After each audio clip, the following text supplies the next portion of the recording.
जी अस्सलाम वालेकुम students, today we are going to start our next lecture. Last time जो हम चैप्टर पढ़ रहे थे that is binary system unit number 2। अभी तक हम 5 कन्वर्जन कर चुके हैं। आज हमने नई कन्वर्जन करनी है, that is binary to hexadecimal. Last time जो हमने कन्वर्जन की थी that is hexadecimal to binary. आज जो हमने कन्वर्जन करनी है that is binary to hexadecimal. आपको याद होगा हेक्साडेसिमल में मैंने आपको थोड़ा सा काम भी दिया था, असाइनमेंट दी थी, ये सॉल्व करने के लिए कुछ क्वेश्चंस दिए थे। इसमें हम करते हैं कि हमारे पास जो क्वेश्चन दिया होता है, जो वैल्यू दी होती है, उसकी हम बाइनरी निकालते हैं। बाइनरी निकालने के बाद उसको एज इट इज़ लिख लेते हैं। आज जो हमने कन्वर्जन करनी है that is binary to hexadecimal. ये एक क्वेश्चन हमारे पास लिखा हुआ है, डैट इज़ 110101 बेस 2। अभी हमने किस में करना है, हेक्साडेसिमल में। एक बात याद रखिएगा, इसको करने का तरीका बहुत ज़्यादा आसान है। हेक्साडेसिमल जो है उसकी बेस होती है 16। अगर मैं इस 16 को 2 रेज़्ड पावर लिख सकता हूँ तो ये मेरे पास क्या बन जाएगा, 16। इट्स मीन कि ये जो 4 है ये रिप्रेजेंट कर रहा है इस बेस 16 को। अब हमें एक चीज़ का अच्छे से आइडिया है कि हमने डेसिमल वैल्यू से बेस में जाना हो या बेस से हमने डेसिमल वैल्यू में जाना हो तो हम उसके लिए क्या करते हैं, कैलकुलेशन करते हैं वैल्यूज़ की।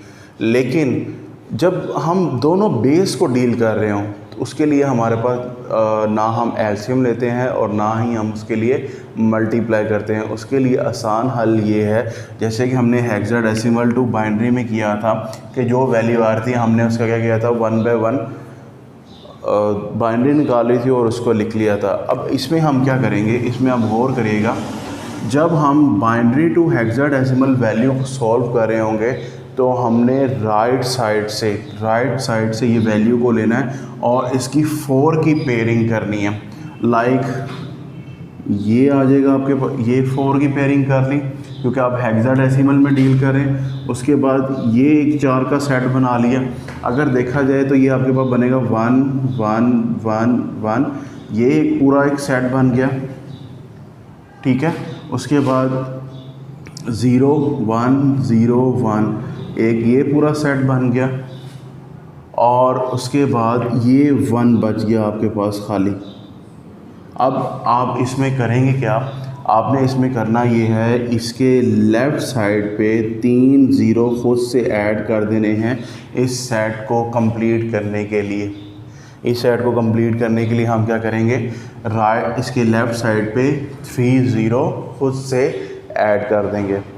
ये पेयरिंग करने के बाद अब हमने करना क्या है कि ये आपने लिख लिया 0 0 0 1, ये एक सेट बन गया आपके पास 1 0 1 0, और फिर उसके बाद ये आपके पास क्या आ गया, टेट्रा 1।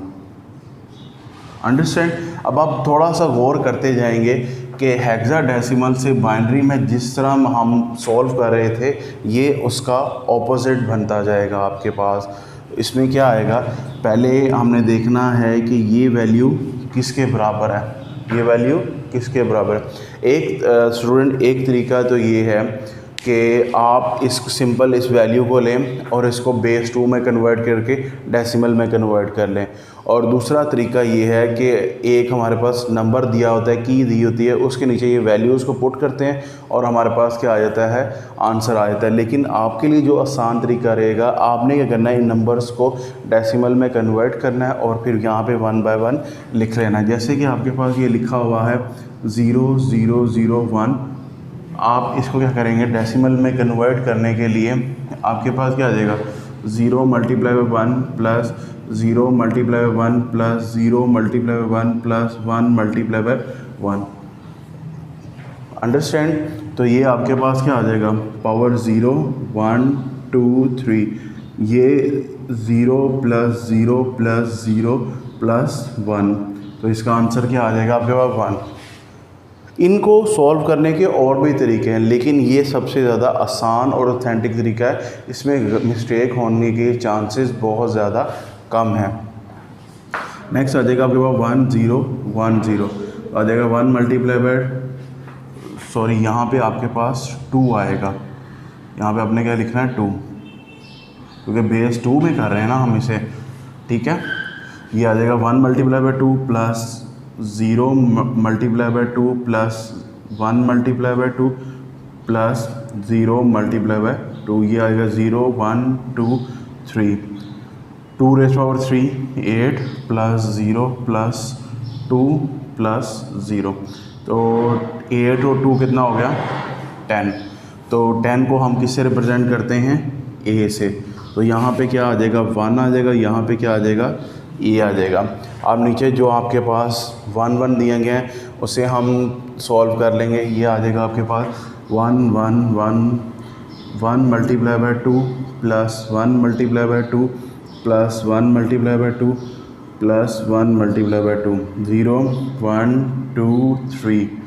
ये आ जाएगा 8 प्लस 4 प्लस 2 प्लस 1। तो हो जाएगा 8 प्लस 4 12 12 प्लस 2 14 और ये 14 और 1 कितना आ जाएगा 15। और 15 आपको पता है किसके बराबर होता है f के। तो इस वैल्यू का जो आंसर है वो हमारे पास क्या आ गया 1AF इंटू 16। जी स्टूडेंट, ये हमारे पास तरीका है इस वैल्यू को सॉल्व करने का। बिल्कुल आसान तरीका। आपने क्या करना है, पहले जो बाइनरी में नंबर दिया होगा उसके 4 4 के पेयर बना लेने हैं। 4 4 को पूरा सेट बना के उसको क्या करना है 1 बाय 1 उसकी डेसिमल वैल्यू निकालनी है और डेसिमल वैल्यू निकाल के इधर लिख देने हैं।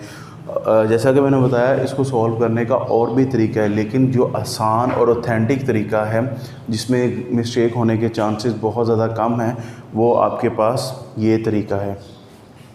इस तरह आपने क्या करना है, रैंडम सी कोई भी वैल्यू ले लेनी है। ये आप लोगों की प्रैक्टिस के लिए ये मैं 4 वैल्यूज़ लिख रहा हूँ, ये आपने खुद सॉल्व करनी है अपनी प्रैक्टिस के लिए। ये क्वेश्चन नंबर 2,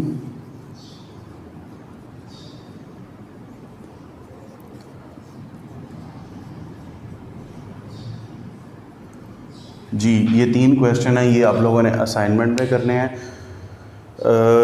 नेक्स्ट लेक्चर में ये आज जो हमारे पास कन्वर्जन थी ये कंप्लीट होगी। नेक्स्ट लेक्चर में मैं आपको जो ये हमने कन्वर्जन की है इनको एक दफ़ा से रिवाइज़ कर दूंगा और जो नेक्स्ट टॉपिक होगा नेक्स्ट टॉपिक को इंशाल्लाह हम डिस्कस करेंगे।